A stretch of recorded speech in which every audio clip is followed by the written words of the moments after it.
Well, guys, all this talk is shit. Should we review She-Hulk? That was a good segue. Actually, to be fair, I didn't dislike this episode as much as last week's with all the twerking and such. We're but slowly getting less dislikable. Yeah. Well, I like the first two episodes a lot better than either of these 3. episodes. But okay. you know what? I think I finally kind of put my finger on what I'm not liking about this show is I think it has cartoon logic. Like if you told me the writers of this show were cartoon writers, I think I would believe it. Not that I love cartoons, but like some of the characters are written so broadly, and then I feel like sometimes things are just written for jokes, even though they make no sense in like a real world situation. Even though the MCU isn't, quote unquote, the real world, but don't you guys think there's just like some weird like things that go on in this show that makes you shake your head? That you're like, well, there's a lot of like storylines that just feel like dead ends, like pushed in, and like there's no overarching story that feels consistent. That's the other thing. I'm like, some of these episodes just feel like things happen, but there doesn't seem to be like an overriding like story that's going on. I think you're right. I think they just have a list of like little story elements they think they might like, and then they squish them together, and they're like, there we go. That fills out our 20 pages. We have to increase the font size by a few. Yeah. All right, let's get into it. So this episode 4, is entitled, Is This Not Real Magic? So we'll open up on a, like kind of a bad magic show. Not many people in the audience. This Bad Magic would be a good name for something. Bad magic. Got that bad magic. This magician named Donnie Blaze, which I assume is kind of like an Easter egg nod to Johnny Blaze, the Ghost Rider. Oh, I didn't pick up on that at all. Damn. I mean, Yeah, I would assume so, yeah, right? Makes sense. Is it Ghost Rider for what? Ghost Rider, the Marvel Ghost character. Rider. Yes. His name is Johnny Blaze. Okay. This guy's name, Donnie Blaze. I got it. Coincidence? I got you. It's all coming together in the drunken haze of my... Oh, no, I'm not drunk yet. Speaking of drunk, he brings up a drunk girl who ends up being the Megan Thee Stallion of this episode, which is Madisynn with a Y, but you won't guess where the Y is. Or Doesn't it whatever also the fuck have she two says. ends? Yeah, and two ends. Two ends, yeah. Yes. Madisynn. Anyway, he brings up this girl, and he like does this lame like fire trick that nobody likes, and so then his like weird like assistant guy who, you know what? He's like one of those characters that like, is he the devil?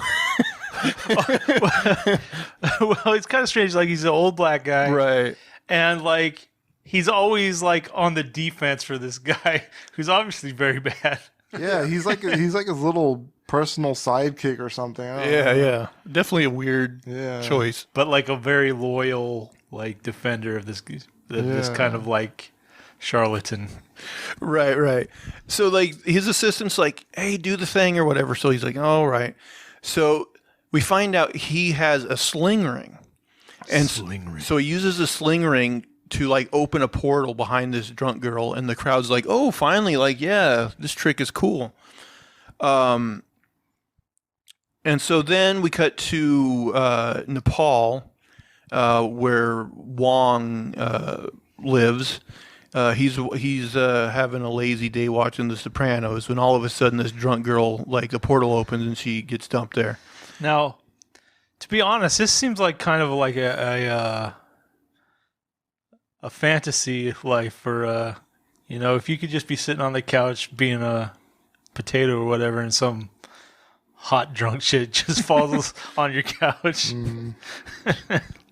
Although she seems like I would really hate her. Yeah. Yeah, hopefully her story arc, this was it in this episode. Well, you want to say that, but at the end it kind of feels like it's not. It does kind of feel that way. Yeah. Anyway, like she's annoying and she like ruins the spoils The Sopranos for Wong. And she also mentions like she was in this dimension between there where she had to like make a pact with like some goat like demon or something. Yeah, that's weird. Like that comes up later. She's like, well, I fell into this dimension with like, or hell. Did she say hell? And then she's like, I had to make a pact with a demon or something. Yeah, and then she gets dropped off with Wong.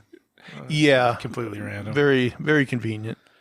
So then we go to Jen's apartment or whatever, and I wrote Perfect Stranger's dad brings over a bunch of security stuff because like he finds out about her like attempted mugging on her last episode. Right.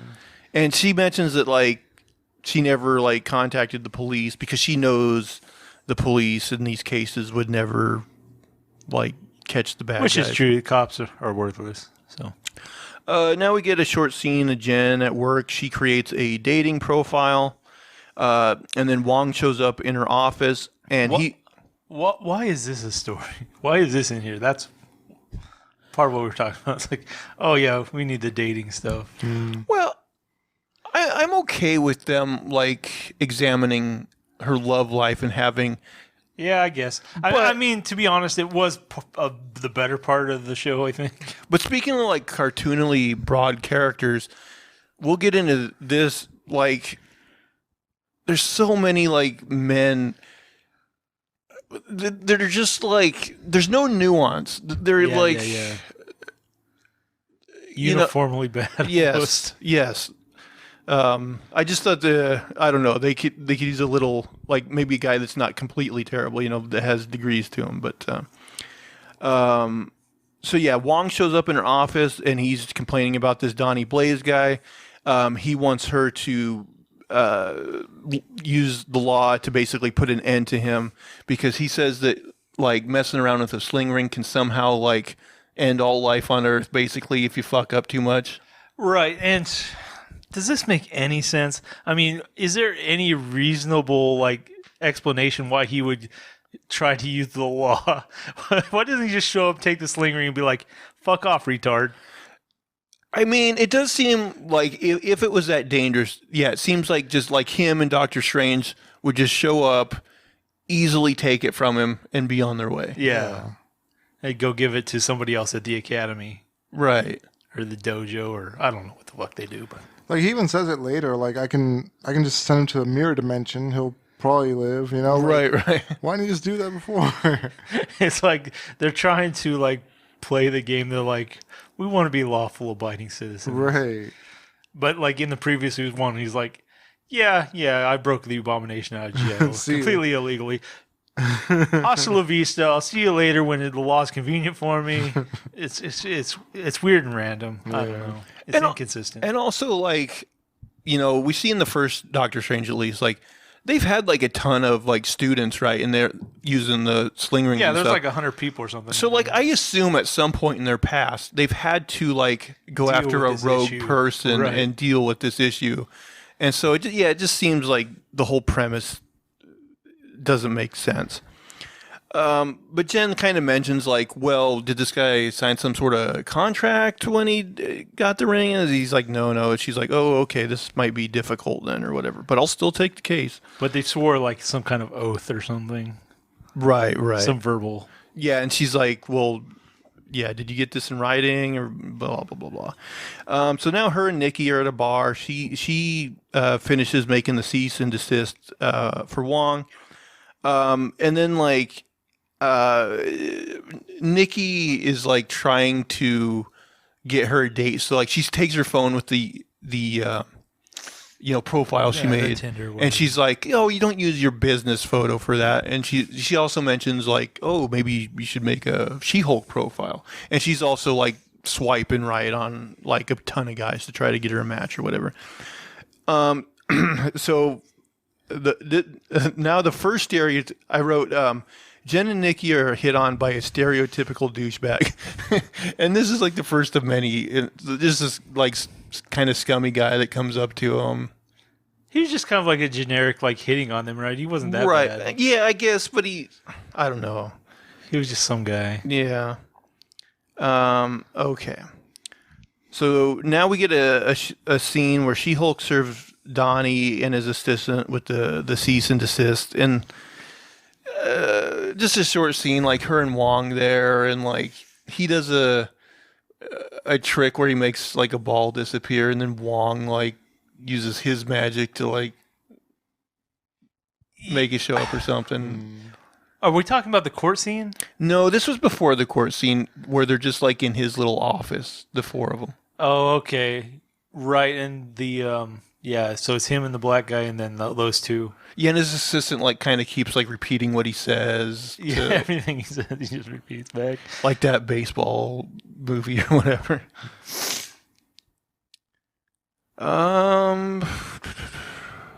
Let's see what else. Okay, so now Jen goes on. Okay, another broadly written guy. Jen goes out on a bad date with a guy with no job that checks out other girls and ignores her. He gets on his phone. He then doesn't pay for the drinks, and on this phone call refers to her as a 6. So like this guy, they're just like, let's hit every single thing we can. Well, there's so many things that just don't feel right. Like the guy looks just like greasy and like unattractive, and so like I feel like an average to slightly above average.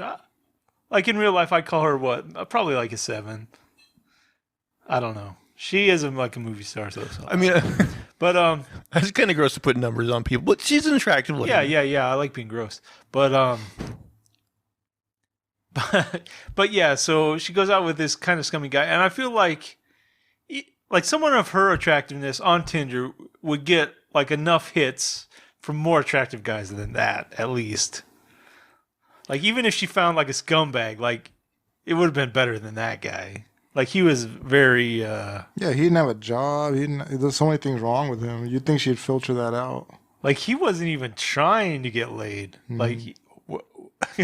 I mean, he did, like, put out that line where he's like, oh, I'm an entrepreneur. And she's like, oh, really? Of what? And he's like, TBD. Yeah, what the... So, I don't know. I guess he was just really bad. And what was a weird like thing where like they were kind of having like a seemingly like a standoff of like who was going to pay, and it was like I was like, are one of them just going to bolt off? Like, what are they doing here? I wasn't sure what. Which is pretty much what he did. Yeah, I guess so. So he showed up for a drink, I guess. I don't. What do you think like about like the guys that are portrayed on this show? I mean, there's some good one. There was that good one later on. So, I mean, it's hit and miss, I guess. They're mostly assholes, I think.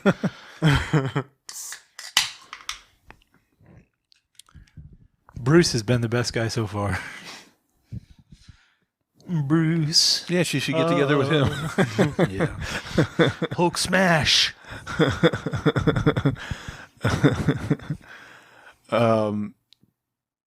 Okay. So now the courtroom scene. So Jen, So Jen calls Madisynn from earlier as a witness for this trial, and so Wong uses the sling ring. And here's the thing: like this is another cartoon logic thing, where apparently this woman's 24/7. Drunk and partying. Well, like they didn't even like prepare the case or even like apparently tell her that she was going to be there. Right. They're like, oh yeah, we'll just open a portal, bring her in, and we'll see how it goes. Also, like I'm assuming like she's in the same time zone as them. I mean, maybe I'm wrong about that, but like you figure the courtroom thing takes place in the daytime, and she's like at a nightclub, like dancing and stuff. So again, like. No logic there, but yeah, conveniently, like she's this drunk party woman, like 24/7. Apparently, she's like the Slurms Mackenzie or whatever from that Futurama episode. Slurms.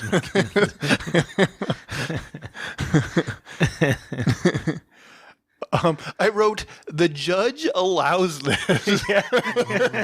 Like someone who's clearly drunk, they're going to allow to be a witness. Like this, again, cartoon logic. This would never fucking happen.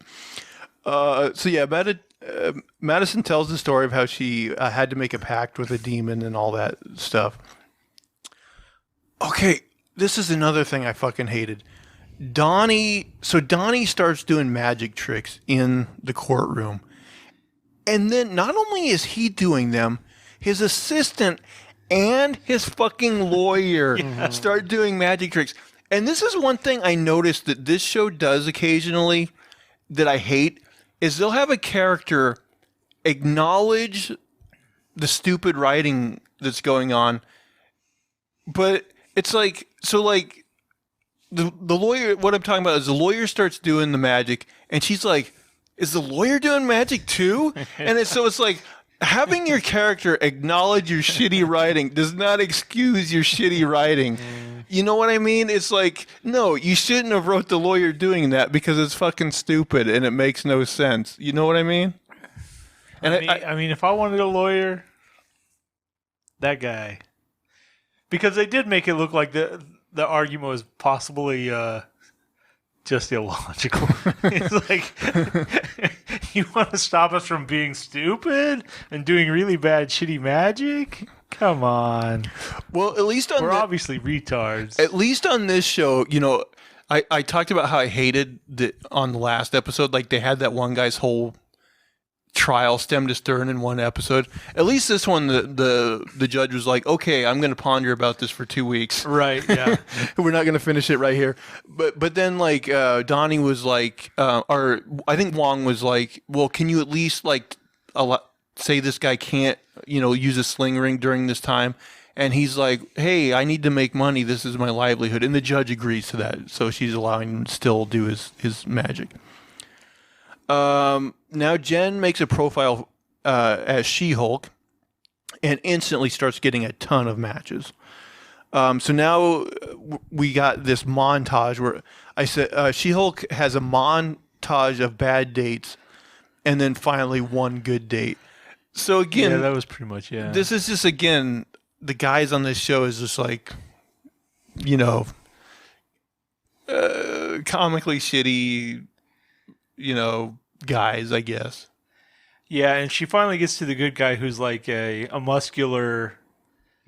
Is he a podiatrist? Is he a podiatrist? Is it? Yeah, he's like I forget if it's feet or kids. Medicine doctor for kids or something. Kids, but like even later, like you said, like the self-referencing, like when he ditches her or whatever, she's like, "Oh, good-looking doctor." What a cliche. Right. Like, oh yeah. Oh right. Yeah. Acknowledging like the cliche. Yeah. So now we go back to Donnie Blaze on stage again, and his assistant now is like a friend of Madisyn's. I'm like, why would she be going back to this show? And like, he uses the sling ring again, and she's like, oh no, I'm not getting in there. My friend like ended up going somewhere bad last week or something. And I'm like, why would she be at that show again at all? Right. Like, who's going to this guy's show? So he uses the sling ring to make this bird appear. And then like the bird goes in like the woman's hand and it lays an egg, which then gives birth to like this gremlin type monster. Yeah, a little demon. Yeah.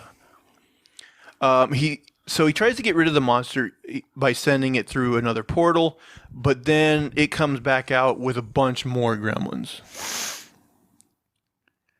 So now Donnie portals to Wong to get his help.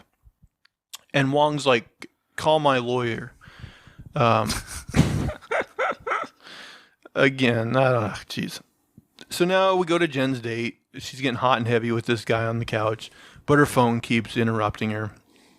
Finally, Wong shows up in a portal to get Jen's help, or, you know, She-Hulk's help, basically. And kind of, you know, gets in the middle of her date. Wong and She-Hulk send all the monsters back into a portal. There's like a big fight scene where like she's grabbing up a bunch of these little things, throwing them in the portal. Wong's using his like magic leash to round some up and throw them. A couple of them grow to a bigger size, and she has to beat them as well. Yeah, it's kind of weird. Like they hit them, they get bigger or something. But also they're like, well, he opens that second portal, so they're throwing him out into like some place while he's trying to close the one demon portal, and then they throw all the demons back into like some other realm. I'm like, well, that seems kind of like a little messy, maybe. At one point she like steps on one, and like I think like this slime comes out, but she's like, oh, they're like immortal or invincible or something, right? It doesn't. I think it would be funnier if she was just like stomping these things into oblivion. Right. We threw some back out, but yeah, we did smash some. It's I mean, she's a Hulk. She's got to smash. Hulk can't even smash these little cute little demon things. I don't even remember, like, when they finish this up, do they get the sling ring from the magician guy? Like, does he give it up? He like promises to never use magic again. I don't know if he gave it up though. Yeah, I'm not sure. Probably not. Do you guys think we'll see Donnie Blaze on a future episode? Yeah, maybe. Somewhere down the road. The redemption arc of Johnny Blaze. So now She-Hulk goes back. She, like, portals, like, right on top of her date. And they get... she bangs her date. Like, she carries him to the old bedroom. So the next morning... first, she, like, gets a call from her friend and, like, finds out that Titania is apparently free. Like, her Kool-Aid manning through the courtroom wall didn't stick, I guess. Right.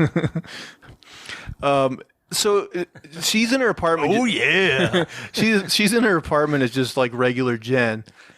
And this is another stupid thing. So this guy comes in and he's like, "Who are you?" Here's the thing. Like, she's a minor celebrity at least, right? Yeah, he should have some idea. There's no fucking way if this guy matched and got a date with her that he wouldn't have Googled She-Hulk and found out that she was her. There's no fucking way. Yeah. Yeah, I don't know. There's a lot of this logic. There's no logic in some of these.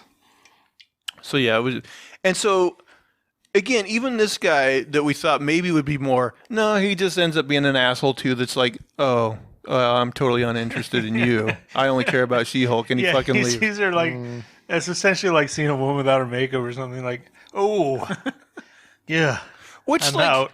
okay, let's pretend Hard like pass. he's really horny for She-Hulk, but not so much her. I think he would. I think most guys would just be like, oh, well, can you just be her when I'm around? Like, Yeah. I'll be horny again later. You can change back, right? and like you said, it's not like Tatiana Maslany is a bad looking woman. Right. You know, it's like silly. Yeah, that was pretty random. So then a guy comes to the door and is serving Jen legal papers. And apparently Titania is suing Jen because she owns the copyright to She-Hulk. Well, like apparently, like she trademarked it as like probably the second, it came on the news or whatever. I mean, I don't know anything about copyright and trademark law, but like, can you do that? Like, if like she didn't like invent the term, like she just immediately was like, "Oh, I'm going to copyright that," because I mean, Maybe, yeah, I- something like that. I don't know the law, but I'm thinking that's probably bullshit. And then like she breaks the fourth wall and she's like, "Oh, this is a bad way to end an episode, but I bet there's a good tag." And then the tag ends up being Wong and Madisynn watching Sopranos and talking about different types of booze. So, what's awkward there is they're forming some kind of relationship that feels bad. I mean, I would love it if they're just like straight up like Wong and Madisynn are banging, but I think they're establishing it more as like a friend relationship. I don't know. I think they might get down and dirty at some point. I mean, hopefully. The only way, if they bring her back, that's the only context I want her in. Yeah, I mean, in Multiverse of Madness, Sarah, that she died, that black lady who was stabbing the book. Oh yeah. I think she might have been his love interest before. I'm not sure though. I don't know. Oh, I didn't think about that. Mm-hmm. If Wong had a love interest. Maybe I should watch Multiverse of Madness again. I've forgotten some of it. Mm. Wong has just like a weird existence. Like he's in and out of universes. Sometimes he's fighting good. Sometimes he's just like apparently watching The Sopranos with some drunk chick. I feel like he's usually the comic relief, Yeah. whether it's Yeah. for Doctor Strange or She-Hulk or what, you know.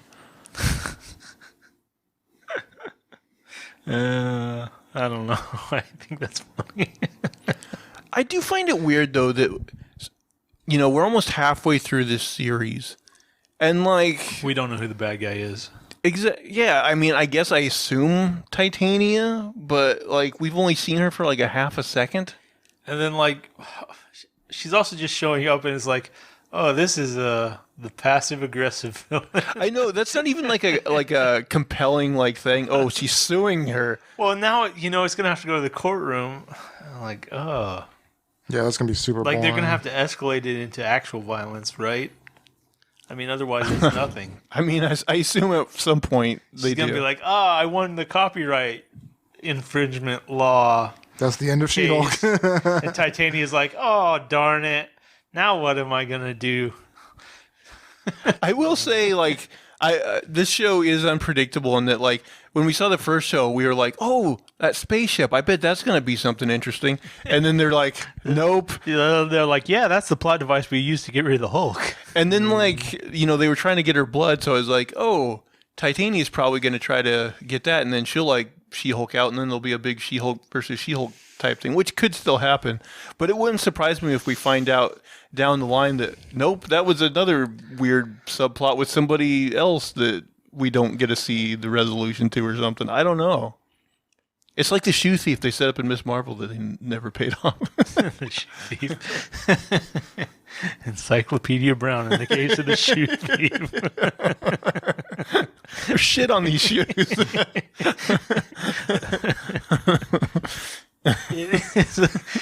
It is weird, and also they didn't advance the Abomination anything in this episode.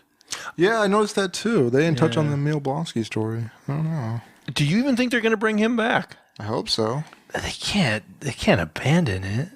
I mean, we kind of saw his story. He was in prison. She got him out of prison. Maybe that's his whole story arc. That wouldn't surprise me. No, I mean, he's got the whole thing can't just be like shitty law cases, right? Yeah. The one thing I could see them, like, maybe, like, she gets in trouble somehow, and he's like, oh, I have to break my ankle bracelet to become Abomination and, like, pay her back and save her. Yeah, Maybe 'cause something Bruce isn't there. So because she Bruce needs- isn't there, yeah. I could see something like that, maybe. I mean, there's always going to be this struggle for me. Is like, no superhero really needs to like pay homage to the law, other than voluntarily. Which, at that point, who the fuck gives a shit? My prediction, though, is if we see him again, it's max one episode. Like, he might come in at the end Yeah. and save her or something. But I don't think he's going to play a big part. But he doesn't even have to redeem himself because he's already come off as like. Yeah, he's kind of already redeemed. I guess. Yeah. I mean, I think I actually want him to be a bad guy. I need something.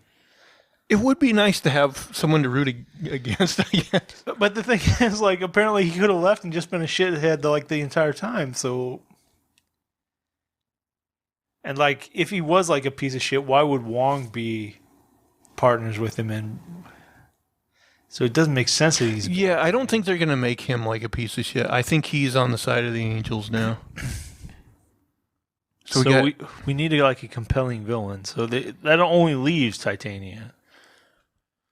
And I don't think they're going to make her compelling. No, Well, she's certainly not she's not compelling compelling yet. at all. I hope the villain is somebody we haven't seen yet, because so far the characters that we've seen aren't menacing. They Someone don't. we haven't seen. I mean, it's got to be. I mean, plus Titania's backstory is that she's like some sort of like social media star, right? Yeah, something like that. She has some fashion. I mean, I assume this next episode we're going to have to get some of her story, right? Yeah, I mean that's what it was alluding to. But But I mean, if they're caught up in this really stupid court case, why would she do something else? I mean, the most action we've seen is episode 1 with the fight between her and Bruce, and even that was just like kind of a we need action. Like, let's give him a bullshit reason to fight. I think it's I'm going to so be lost. It's like, even like so many story arcs are somewhat predictable. They follow a certain, some type of archetypical, like, there are things you do to set up a story of a certain type. And it's just like the elements aren't there. Well, I think there was a little bit in this episode. Like, you know how she was attacked in the last episode at the very end? And then there was a date where she had a guy asking her if vibranium could pierce her skin. And I think he's related to those guys. I get the feeling. So, like... Who asked about vibranium? One of her dates asked her, like, hey, can vibranium pierce your skin? Like, nothing Oh, can? that's right. He was kind of like a nerdy kind of like... Yeah, I thought he was used as like a commentary on comic book nerds, kind of. Oh, I thought he was trying to, like, really find out. That kind of like, makes sense that he is like kind of feeling out. Yeah, you might be right. That's what I was thinking. I mean, I hope you're right, because that would make him like more interesting and not just like this. He's kind of like some kind of like subtle. I kind of think villain. he was just a throwaway character, but I thought he was a throwaway, but maybe you're right. Maybe he's like something bigger in the background. I don't know. I'm still gonna guess he's a throwaway, but maybe we'll find out he's like working for a villain. Yeah, That'd be more interesting. it would be. It would be actually something. It'd be something. You're right. There's like maybe these shorter like episodes make it hard for them to make like a through line. I don't know, but it does seem like these last two episodes is just like things happened, but there's no like overall. Yeah, there's no big story. There's no overarching big story. It's just like these small stories that just happen that don't really, it's like, what do they call them? Bottle episodes or whatever? Oh, right. I feel like whatever they're doing, like it's a slightly different structure than I feel like I've seen anywhere, because they're trying to take like the big story arcs, like you might see in The Sopranos or like Breaking Bad or something. Like you've got this whole series, but at the same time they're trying to make it also like like a Seinfeld episode or something. He's like these serialized like. It just fits together weird. It's like it's not getting the best of either of the worlds. I'm getting that sense though that just like when we were watching Miss Marvel and we were maybe like 3 or 4 episodes in and we're like, how are they going to get anything compelling in a couple more episodes? Yeah. And I'm kind of feeling that now where it's like, and we got more episodes in this show, but I'm like already like leery of like, how are they going to make something compelling? How are they going to build anything in the 5 episodes they have left? And I don't know, like it seems like this episode and last episode just seemed like stalling episodes. Like I don't think they contributed much of anything. Yeah, they've just got random ideas and they're just throwing them in together. So, yeah, I don't know. Well, what did you guys think? Please tell it. If we're wrong, comment and let us know. I'm honestly curious what people are thinking of this show, because like again, like I feel like most of the people I follow on Twitter, just like with Miss Marvel, are liking this show, and I'm like, okay. I know the Rotten Tomato stuff looks okay. I think the audience score is a little lower than the critic score, but yeah, I don't know. I'm not sure. I'm surprised by that. On my YouTube, I saw quite a few like people who were dissatisfied with the show, but maybe that's just critics, like YouTubers like us. I don't know. Yeah. Well, Rotten Tomatoes, I think maybe the way they do their scores isn't very good, because basically they take the people who say, yeah, this is probably slightly better than a 5, and they group those together and say, oh, these are positive reviews. And they take people below that and they say, oh, these are negative reviews. So it kind of looks like a show that pretty much everyone thinks is okay can get a pretty high score. Right. And it's not necessarily a great indication of where it actually is. But then also you're getting like the Rings of Power, like Amazon owns, what is it, IMDb? Oh, I don't know. And so basically they just scrapped a bunch of the shitty reviews. So it's weird to navigate like the rating systems out there. I've never really looked at IMDb reviews, but I heard that like they're basically useless. Yeah. I think Metacritic is probably the better one out there because, they kind of make a rating on 1 to 100 and they take different people's scores and kind of get an average. And I think that's a little better indication. I've heard even they kind of like will weight like certain outlets more than others too. They do kind of a weird calculation as well. Yeah, I think like their calculation is proprietary, but I think it's a little more accurate than others. Honestly, to me, Rotten Tomatoes, I think, would be better if, and I think somewhere, like at least on like the desktop version of Rotten Tomatoes, like you can find out what the actual like average score of each movie is, rather than the tomato. Okay. You know what I mean? Like it's based on 1 to 10 or something. Right. Whereas like this whole tomato meeting like rating where like, oh, if they gave it a 6 out of 10 or higher, that's considered fresh. Where like basically if that to me like it's somewhat of an indication of whether a movie's good or not. But I'd rather just see like what is the average score. To me that would be a better indicator. It is a better indicator. Because like I was saying, like sometimes everyone thinks, okay, this is a 6 or whatever, and they're like, okay, this is fresh. Everybody likes it. Whereas maybe something else, like most of them are like, oh, this is a 5-star, and like maybe there's a couple 1-stars or something, and they rate them essentially the same. So yeah, I don't know. I saw some people kind of criticizing people like us would be like, oh, we didn't like She-Hulk because the twerking and everything. But I don't know. Like I feel like we're given like salient points about the writing. That, like, I don't think it's about the twerking. That's not like what completely. I didn't hate the twerking. I mean, I guess I did use that as kind of like the thumbnail. And yeah. But we it's just a funny. We're not above clickbaiting, right? Yeah. Look, it's not even clickbaiting. I mean, we did like get into it, but I've been known to watch women twerk. Okay, so. You've also been known to watch Lil Nas twerking. If anybody's ever seen this video, they've seen him twerking. I hadn't seen it, but I was guessing. Oh, it's a lot worse than just twerk. All right, are we done with this thing now? But yeah, please, comment down below. If you will, please subscribe both to the YouTube channel and on your podcast service of choice. Leave us thumbs up. If you will, give us positive reviews. That helps in the algorithm.